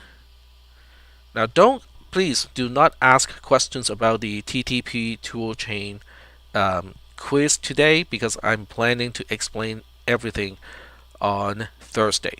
So, if you're opening up today, that's just because, you want to get a little head start. But, I will answer those questions on Thursday. There we go. In Google, it tells us to request access. That's because you have to sign into apps.losrios.edu first. Pretty sure the folder is already opened up. Let me click it. So you get to this folder, and the folder itself is already shared to anyone in the Los Rios network. And you're signed in already. Huh. That is odd. That is odd. Alright, so let me check on that. Okay, so we get to shared, we get to processor, and then look at how it is shared.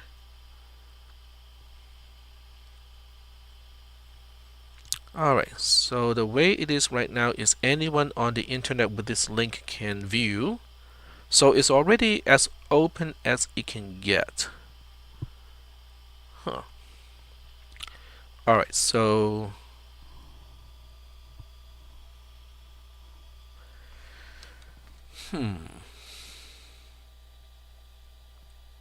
you guys all have the same issue, and I can see John is already signed in as the using the apps.losrios.edu identity. Huh. That is really odd. Okay, let me close that again and reopen it.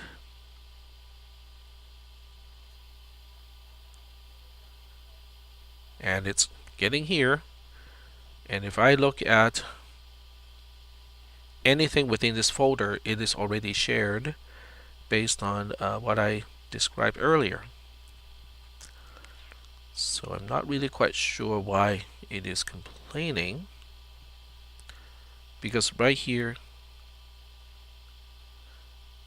okay, if I click change, it's already saying anyone with the link can view the content. It should be the same link because I was just opening this up using the same oh, okay, there we go. Nope, right here. So this is what you're seeing, and the link should end with the folder ID should end with WB1E, and there's no reason why you should not be linked to the same folder on my Google Drive. And it's already opened up to anyone. You don't even you should be able to access it even without signing into apps.losrios.edu based on what I saw earlier. And since I don't have another W account, I can't really test this part. Oh wait, I can actually test. Well, I can kind of test it. Let me give it a try here. Copy link, and then I'm gonna use a private window without signing in, because if I don't sign in, then I have no identity whatsoever associated with this access. So Control V, paste, and it's asking me to sign in. Alright, so I'm gonna sign in using my other account.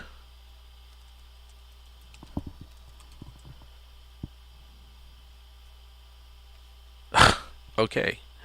Confirm.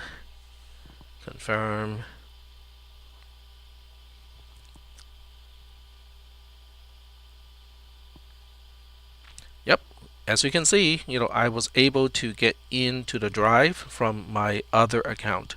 I mean, you do have to sign into a Gmail account, but it doesn't really matter which Gmail account. Does it have to do with the date assigned? Are we talking about... Oh, so you guys are talking about the lab activity itself and not the folder. Okay, so let me leave student view, because I thought I set it to Thursday, this particular Thursday. So everybody should be able to see it.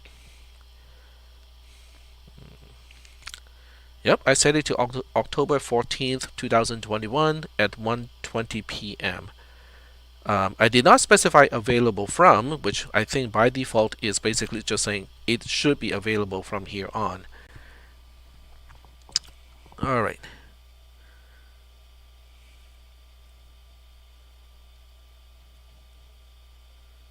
Yeah, I see that. I see what you guys are typing, but I could not reproduce the problem.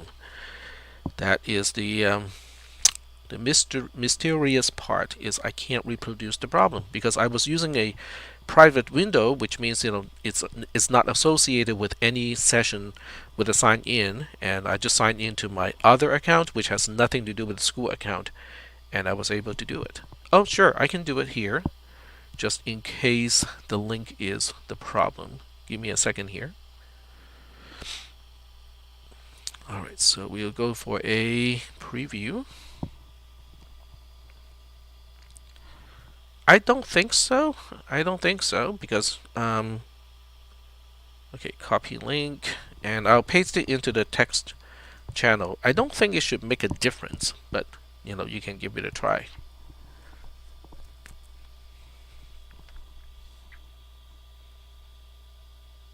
Okay, so Colton was able to do it, to access at least the folder, and then Matt still cannot do it.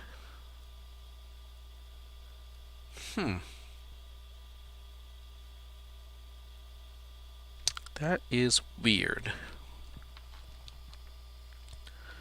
Yeah, whether you are using the W account or not really should not matter, because it's already open to everyone with the link, which includes people with who are inside the district. All right. I'm going to, well, okay, it doesn't matter. I can keep going with the screen share and also the live stream, just so that we have a record of all this stuff here. Alright, so let me check my Gmail and see. I will try to grant you guys the access to it, even though it's not needed, and see whether that will help solve the problem or not. Alright, so I saw a whole bunch of share requests, and I'm gonna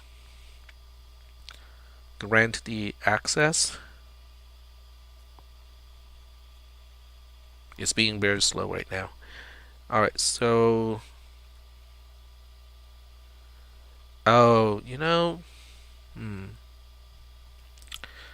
when the request comes to, okay, so I just shared it with Daria, so Daria can test it.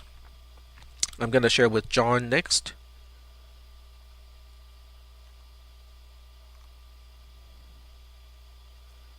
All right, and then I'm gonna share with Lisa.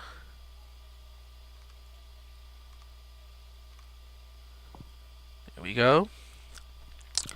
Alright, so let me get back to the Discord channel. It does work now. That is so weird.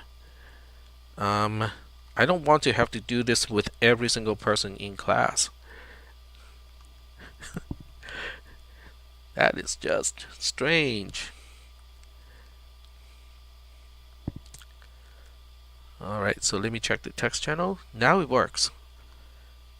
Huh. Okay, let me see which account it's coming from. It's come from apps.losreels.edu. That's just weird, because of all the places, anything within the apps.losreels.edu domain would be the one with access to it, because I already opened up access to everyone on the internet. Okay, let me check one more thing. I mean, I can double check and make sure that this entire folder is indeed shared the way that it's supposed to. Alright, so now we have explicit, share with at least a few people. But if I go here, I got the options of restricted, Los Rios Community College District, or anyone with the link. And if I use anyone with the link and specify viewer and then click done, that really should be open to everybody. So this has to be a bug on Google's part. Oh, this is a little frustrating to say the least.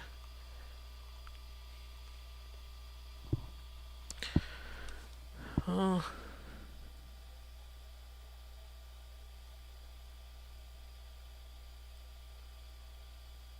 Alright, so alright, so I'm just going to grant access individually, for those who still cannot access it.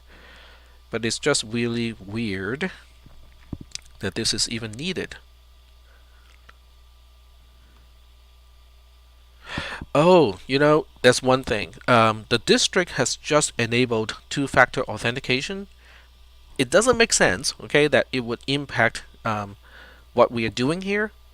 But that's the only thing I can think of, is that they have changed that. Talking about, change propagation, right?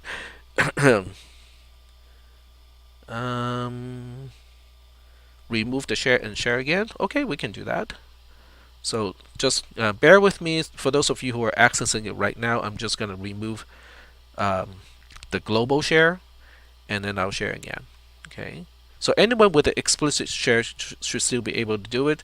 I'm just changing. I'm just trying to reset the share. Oh, it says it won't do it. Click done. There we go. Okay, so now I'm going to reshare that.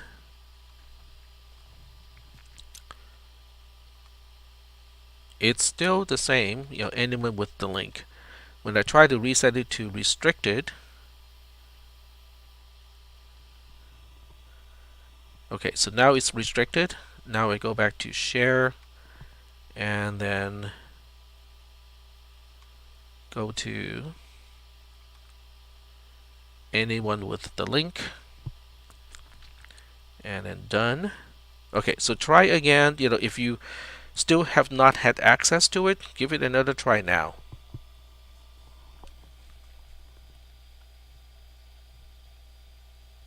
No, nothing really should expire. There's nothing to expire.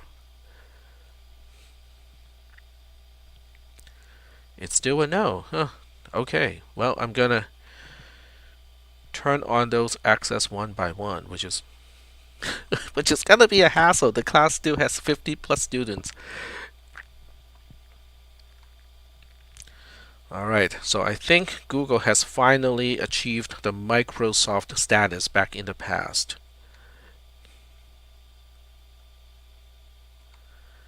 Alrighty, I'm just doing this one by one.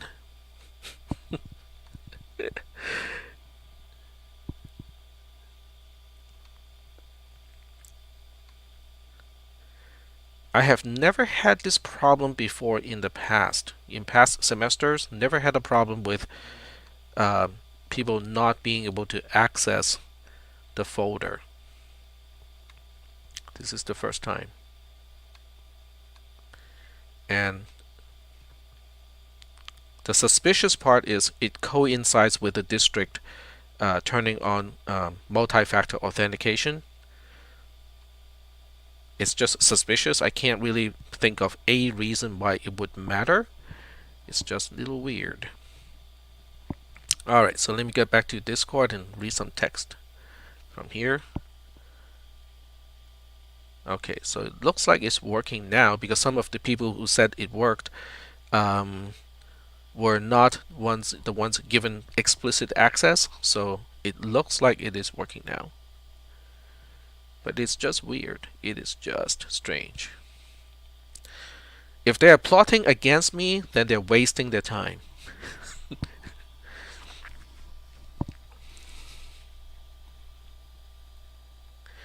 It's kind of like, using a 50 caliber, sniper round on an earthworm. It's like, why do you want to waste a few bucks? Okay, it's the link. Huh.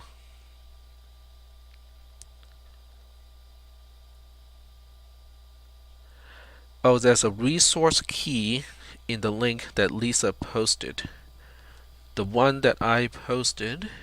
Okay, let me compare the two.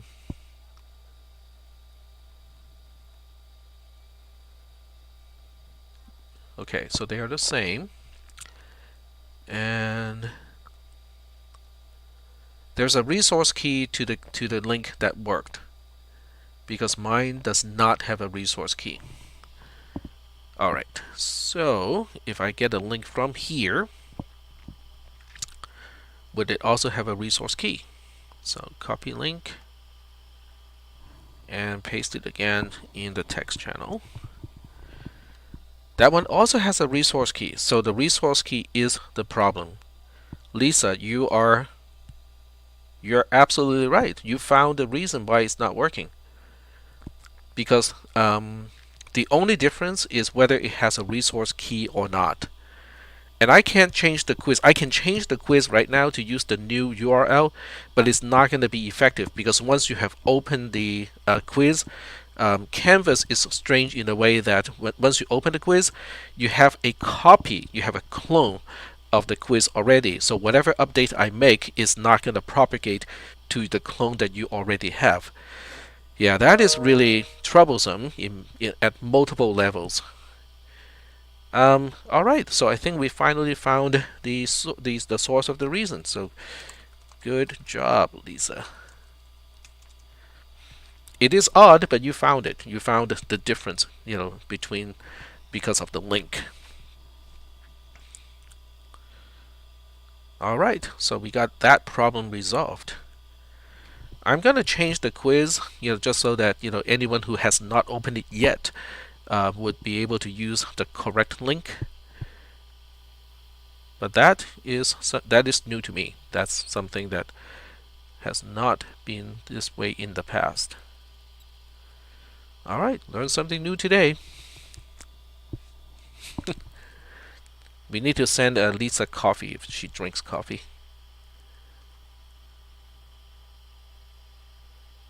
All right, so okay, that's not what I want to do. I want to change the link. So let me update and change the link.